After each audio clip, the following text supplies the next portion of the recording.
नमस्कार। बिहार तक में आपका स्वागत है और मैं हूं सुजीत। नीतीश कुमार एक बार फिर जेडीयू के राष्ट्रीय अध्यक्ष बन गए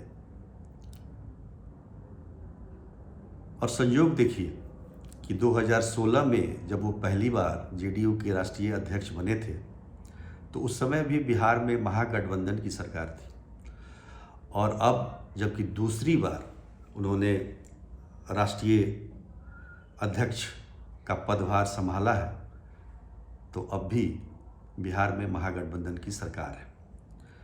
उस समय तो 2016 में उन्होंने पार्टी की कमान संभाली और 17 के जुलाई में महागठबंधन की सरकार एनडीए की सरकार में बदल गई। इस बार स्थिति कुछ दूसरी है। उस समय के राजनीतिक माहौल में और आज के राजनीतिक माहौल में काफ़ी अंतर आ गया है। उस समय जो मजबूती थी नीतीश कुमार की, आज उतनी मजबूती नहीं है, ये सब जानते हैं। हम विधायकों की संख्या बल के आधार पर ये बात आपको बता रहे हैं। तो स्थिति ये है कि इस बार क्या करेंगे नीतीश कुमार अगर वो अध्यक्ष बन गए हैं। ललन सिंह अध्यक्ष थे तो ये कहा जा सकता है कि उनका बहुत बड़ा योगदान जेडीयू को यानी कि नीतीश कुमार को महागठबंधन की तरफ लाने में रहा है। और आपने देखा होगा कि उनके बयान और तेवर जो है हमेशा बीजेपी के शीर्ष नेतृत्व पर लगातार वो प्रहार करते रहे हैं, चाहे वो प्रधानमंत्री नरेंद्र मोदी हो या फिर गृह मंत्री अमित शाह। लगातार वो हमले करते रहे। एकमात्र वो हमको लगता है कि आरजेडी से भी ज़्यादा हमले ललन सिंह ने किया। तो एक तरीके से वो झंडा लेके खड़े थे महागठबंधन का बीजेपी के खिलाफ। अब नीतीश कुमार बने हैं तो क्या होगा, ये बड़ा सवाल है। नीतीश कुमार क्या करेंगे? अभी जो उन्होंने अपनी योजनाएं, जो राजनीतिक प्रस्ताव था उसमें जातीय जनगणना को काफ़ी प्रमुखता दी है और झारखंड से जातीय जागरण की शुरुआत भी करने वाले हैं वो, और वहाँ से एक राजनीतिक यात्रा उनकी शुरू होगी। तो कुल मिलाकर ये कहा जा सकता है कि जो जातीय गणना है उसको मुख्य मुद्दा नीतीश कुमार बना रहे हैं, जो कि बीजेपी को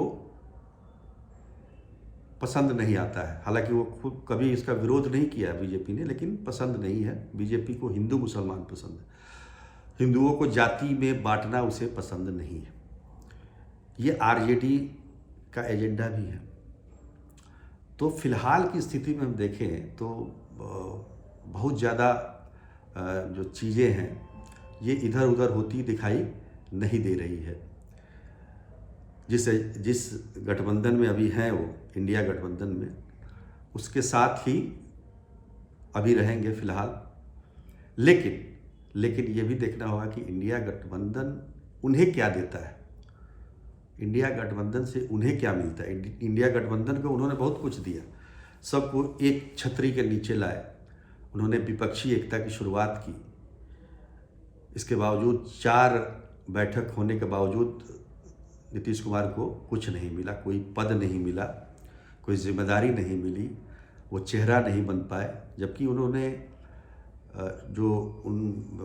वो महागठबंधन में आए तो उसके पीछे कहीं ना कहीं ये वजह रही। तो आज भी महागठबंधन में है वो, इंडिया महागठबंधन में।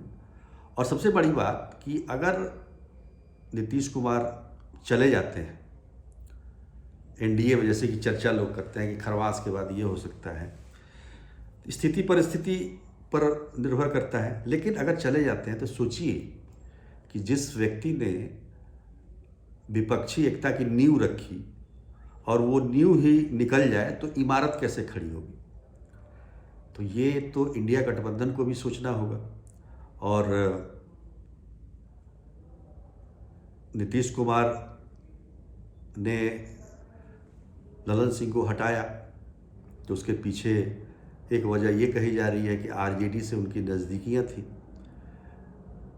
आरसीपी सिंह को उन्होंने इसलिए हटाया क्योंकि उनकी बीजेपी से नज़दीकी हो रही थी। तो ये चीज़ें नीतीश कुमार बर्दाश्त नहीं करते हैं। हालांकि इस तरह की अगर बात होती कि अगर पार्टी को तोड़ने की कोशिश आरजेडी की तरफ से की जाती है, लेकिन सबसे बड़ी बात कि जिस गठबंधन में आप हैं एक साथ, दूसरी पार्टी को तोड़ना मुझे लगता है कि मतलब एथिकल नहीं है वो। और ऐसी चर्चा थी कि पार्टी तोड़ के तेजस्वी को मुख्यमंत्री बनाना है, पर मुझे नहीं लगता कि इस तरह की बात है। आगे नीतीश कुमार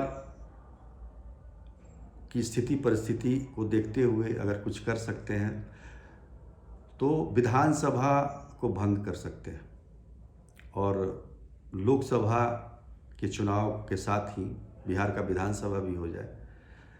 इसके पीछे मेरा तर्क ये है कि नीतीश कुमार अभी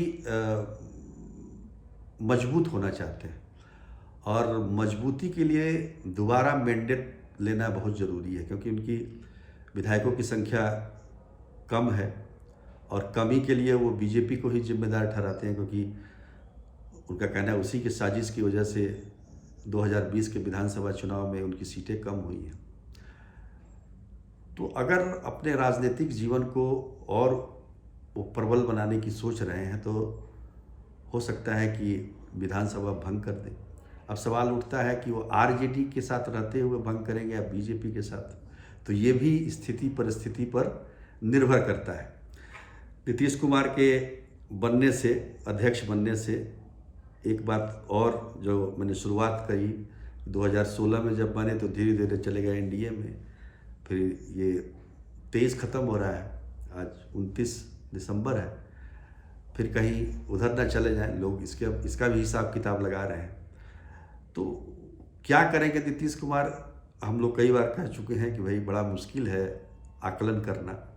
कल तक लग रहा था कि सब कुछ ठीक ठाक है, लेकिन जब प्रस्ताव बना जेडीयू के राष्ट्रीय कार्यकारिणी का, उस प्रस्ताव में जो चीज़ें चौथे नंबर पर थी वही काफ़ी थी कि ललन सिंह अपने आप अपने पद को छोड़ दें, क्योंकि जितनी भी शक्तियां होती हैं राष्ट्रीय अध्यक्ष की, वो सारी शक्तियां चौथे नंबर के प्रस्ताव में नीतीश कुमार को अधिकृत होने जा रही थी। तो अगर ललन सिंह अध्यक्ष भी रहते भी तो कोई उनके पास पावर नहीं होता, वो विदाउट पोर्टफोलियो रहते।